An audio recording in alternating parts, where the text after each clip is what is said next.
Hi മക്കളെ, model എക്സാമിൽ നിന്ന് എത്തിയിരിക്കുകയാണ്. സോ നമ്മുടെ ലൈവുകളൊക്കെ കൃത്യമായി തന്നെ നിങ്ങൾ കാണണം. സോ ഇന്ന് 7 മണിക്ക് നമ്മൾ 100 മോസ്റ്റ് ഇമ്പോർട്ടൻറ്റ് ക്വസ്റ്റ്യൻസുമായിട്ട് ഞാനും ജസീൽ സാറും വരുന്നുണ്ട്. നാളെ നമുക്ക് സൂപ്പർ 60 രണ്ടും നിങ്ങൾ ആരും മിസ്സാക്കരുത്. രണ്ടും ഉറപ്പായും പഠിക്കുക. നിങ്ങൾ പാസ് മാർക്കായിരിക്കും സ്വപ്നം കാണുന്നുണ്ടാവുക. അതിനപ്പുറം A+ മുഴുവൻ മാർക്കും ഞങ്ങൾ അഷ്യൂർ ചെയ്യാൻ കാരണം ഈ 2 ലൈവിലെ ക്വസ്റ്റ്യൻസും മാത്രം നിങ്ങൾ കണ്ടാൽ മതി. ഫുൾ മാർക്കും അടിച്ചെടുക്കാൻ സാധിക്കും മക്കളെ. ഇപ്പോഴും പല കുട്ടികളും പറയുന്ന കാര്യം, അണ്ണാ എനിക്ക് ഫുൾ മാർക്ക് A+ ഒന്നും വേണ്ട, എങ്ങനെയെങ്കിലും ഒന്ന് പാസ്സായാൽ മതി എന്ന തോന്നലിൽ കുറേ മക്കൾ ഇരിപ്പുണ്ടാവും. സോ അവർക്ക് വേണ്ടി പാസ് മാർക്ക് ഉറപ്പിക്കാൻ സാധിക്കുന്ന ഒരു 5 ക്വസ്റ്റ്യൻസ് ആണ് ഞാൻ പറഞ്ഞുതരാൻ പോകുന്നത്. ഈ 5 ചോദ്യങ്ങൾ മാത്രം പഠിച്ചിട്ട് പോവുക എന്നല്ല.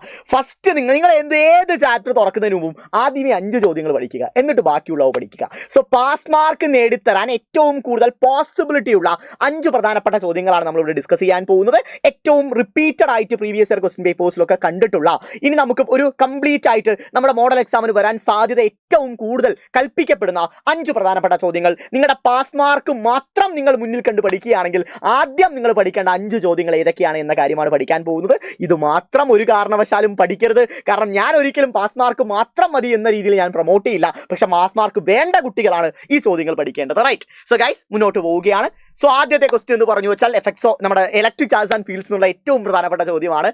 ടോർക്കിന്റെ ഡെറിവേഷൻ വരാൻ വളരെയധികം പോസിബിലിറ്റി ഞാൻ കാണുന്നു. ടോർക്കിന്റെ expression tau equal to P sine theta അല്ലെങ്കിൽ പി ക്രോസ് ഇ കൃത്യമായിട്ട് ഡിറൈവ് ചെയ്യാൻ നിങ്ങൾക്ക് അറിഞ്ഞിരിക്കണം. അതിൻ്റെ മാക്സിമം മിനിമം കണ്ടീഷൻസ് നിങ്ങൾക്ക് അറിഞ്ഞിരിക്കണം. അതുപോലെ തന്നെ അതിൻ്റെ stable and unstable equilibrium condition അറിഞ്ഞിരിക്കണം. ഡൈപോൾ ഓറിയന്റഡ് ആയി ഇതുപോലൊരു ക്വസ്റ്റ്യൻ പരീക്ഷകളിൽ ചോദിക്കാറുണ്ട്. ഇലക്ട്രിക് ഡൈപോള് ഒരു ക്ലോസ്ഡ് സർഫേസിനകത്ത് വെച്ച് കഴിഞ്ഞാൽ അവിടെയുള്ള ഇലക്ട്രിക് ഫ്ലക്സ് എത്രയാണ് എന്ന തരത്തിലുള്ള ചോദ്യങ്ങൾ ചോദിക്കാറുണ്ട്. അല്ലെങ്കിൽ ഇലക്ട്രിക് ഡൈപോളിൻ്റെ അത് വെക്റ്റർ ആണോ സ്കേലാർ ആണോ ഡൈപോൾ മൊമെന്റ് എന്ന് ചോദിക്കാറുണ്ട്. അതിൻ്റെ യൂണിറ്റ് എന്താന്ന് ചോദിക്കാറുണ്ട്. വെക്റ്റർ ആണെങ്കിൽ അതിൻ്റെ ഡയറക്ഷൻ എന്താന്ന് ചോദിക്കാറുണ്ട്. സോ ഇത്തരം ചോദ്യങ്ങൾ പരീക്ഷകൾ കൃത്യമായിട്ട് പഠിച്ചിട്ട് പോവുക. സോ ടോർക്കിൻ്റെ expression, maximum minimum, stable and unstable condition കൃത്യമായിട്ട് മനസ്സിലാക്കുക.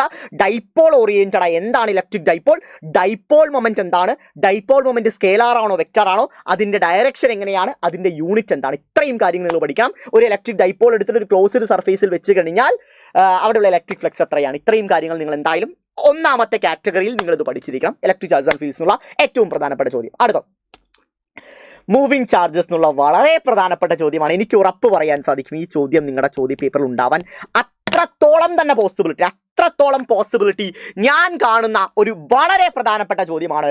നമ്മുടെ സ്വന്തം മൂവിങ് ചാർജസ് ഓറിയന്റഡ് ആയ ക്വസ്റ്റ്യൻ, അഥവാ എന്താണ് ഗാൽവനോമീറ്ററിൻ്റെ വർക്കിംഗ്, കൃത്യമായിട്ട് അതിൻ്റെ വർക്കിങ്ങും തിയറിയും പഠിച്ചു വെക്കാൻ വളരെ ഇമ്പോർട്ടൻ്റ്. ഡയഗ്രാം പഠിച്ചു വെക്കുക. പിന്നെ അടുത്ത ചോദ്യം, എങ്ങനെയാണ് ഗാൽവനോമീറ്ററിന് അമ്മീറ്റർ ആയിട്ടും വോൾട്ട്മീറ്റർ ആയിട്ടും കൺവേർട്ട് ചെയ്യുക എന്ന കാര്യം നിങ്ങൾ പഠിക്കേണ്ടതാണ്. അതും വളരെ പ്രധാനപ്പെട്ടതാണ്, അതും വളരെ ഇമ്പോർട്ടൻ്റ് ആണ്. Very very very important question. Right. അടുത്തത്, prove that when an alternating voltage is applied to an inductor. അത്രത്തോളം പ്രധാനപ്പെട്ട മറ്റൊരു ചോദ്യം ഇല്ല എന്ന് എനിക്ക് പറയാൻ സാധിക്കും. ഇൻഡക്ടർ ഓറിയന്റഡ് ആയ വളരെ വളരെ വളരെ ഇമ്പോർട്ടൻ്റ് ആയ ക്വസ്റ്റ്യൻ. ഇൻഡക്ടറിൽ ഓൾട്ടർനേറ്റിംഗ് കറണ്ട് 90 ഡിഗ്രി ലാഗ് ചെയ്യുകയാണ് എന്ന് പ്രൂവ് ചെയ്യുന്ന തരത്തിലുള്ള ക്വസ്റ്റ്യൻ 100% അഷ്യൂർ ചെയ്യാൻ സാധിക്കുന്ന ചോദ്യമാണ്. ഇത് നിങ്ങൾ മനസ്സിരുത്തി പഠിക്കുക. Very very very important question. പഠിക്കാതെ ഒരു കാരണവശാലും എക്സാമിന് ചെല്ലാൻ പാടില്ല. എൻ്റെ മനസ്സ് പറയുന്നു ഇത് ഉണ്ടാവുക മക്കളെ. ഇതിൻ്റെ ഗ്രാഫിക്കൽ സൊല്യൂഷനും ഫേസർ ഡയഗ്രാമും പഠിക്കേണ്ടതാണ്. അത്രത്തോളം ഇമ്പോർട്ടൻ്റ് ആണ്. 3 മാർക്കിൻ്റെ ക്വസ്റ്റ്യൻ ആണ്. മനസ്സിലങ്ങ് ഉറപ്പിച്ച് വെച്ചു. അടുത്തത്, ഒപ്റ്റിക്കൽ ഇൻസ്ട്രുമെന്റ്സ്. ഇത്തവണ ഞാൻ റേ ഒപ്റ്റിക്സ് നിന്ന് ബാക്കിയുള്ള ഡെറിവേഷൻസ് പഠിക്കേണ്ട എന്നല്ല, കൂടുതൽ നിങ്ങൾ പ്രാധാന്യം കൊടുക്കേണ്ട ഒപ്റ്റിക്കൽ ഇൻസ്ട്രുമെന്റ്സ് ആണെന്ന് എനിക്കൊരു തോന്നലുണ്ട്. റൈറ്റ്. എൻ്റെ ഒരു ബ്ലൈൻഡ് പ്രഡിക്ഷൻ ആയിട്ടൊന്നും കണക്കാക്കേണ്ട ആവശ്യമില്ല. ഇത്തവണ മോഡൽ എക്സാമിന് ഒപ്റ്റിക്കൽ ഇൻസ്ട്രുമെന്റ്സ് എന്ന് ചോദ്യം വരും. Simple microscope, compound microscope, telescope, reflecting type of telescope.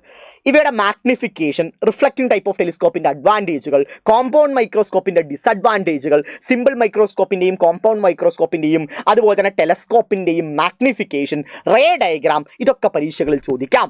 അവിടെ ഉണ്ടാവുന്ന ഇമേജിൻ്റെ നേച്ചർ, ഇതൊക്കെ കൃത്യമായി തന്നെ പഠിച്ചിട്ട് പോവുക.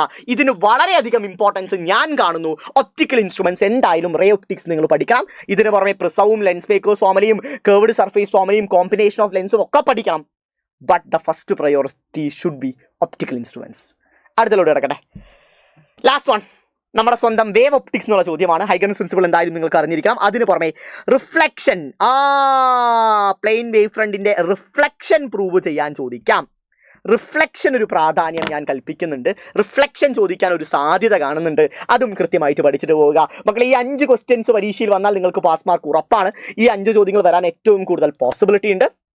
ലൈവുകൾ മറക്കരുത്. ഇന്ന് 100% ഷുവർ ക്വസ്റ്റ്യൻസുമായിട്ട് ഞാനും ജസീൽ സാറും വരുന്നുണ്ട്. നാളെ സൂപ്പർ 60 ഉണ്ട്. രണ്ടും നിങ്ങൾ മറന്നു പോകരുത്. ഗംഭീരമായിട്ട് പഠിക്കാം. So guys, love you all. Comment ചെയ്യാൻ മറക്കരുത്. ബൈ.